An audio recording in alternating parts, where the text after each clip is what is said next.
Good evening everyone! So for tonight, meron tayong bisita at kami ay gagawa ng shake. So sa una, kailangan mo munang may mga mangga ka. And then hihiwain mo yung mga mangga. Okay, so meron ka bang gusto sabihin ang ating chef-chefan na naghihiwa ng mangga? Chef-chefan? Bili na po kayo ng mangga abang muna.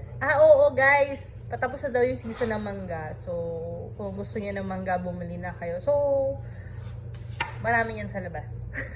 Lalo sa palengke. Sa puno yung alang ata ko yun. Sa puno, napulot. Oo. Trivia, kapag nangati yung dila nyo, ibig sabihin, hindi yun fresh mango. May ganun. Bakit? Oo, may May nagkwento ganun ba lang yun? dun. Oo, pag nangati yung dila mo after mo kumain ng mangga, ibig sabihin hindi siya fresh fruit. May hinalong chemical daw doon.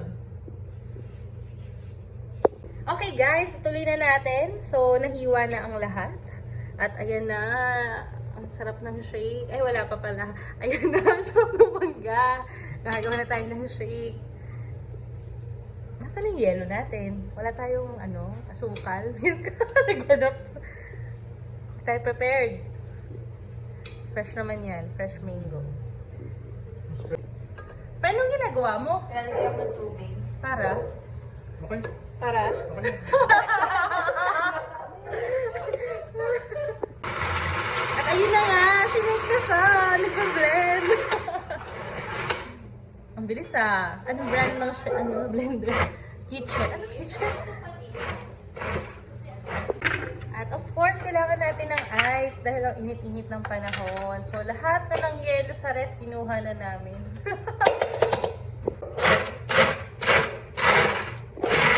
So, nalagyan na ng asukal.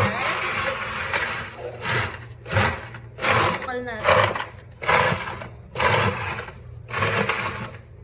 Sufri. Stevia. Sweeten na.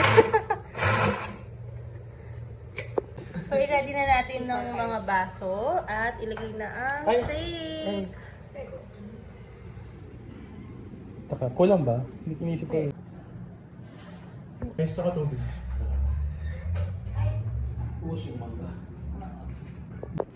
Happy summer!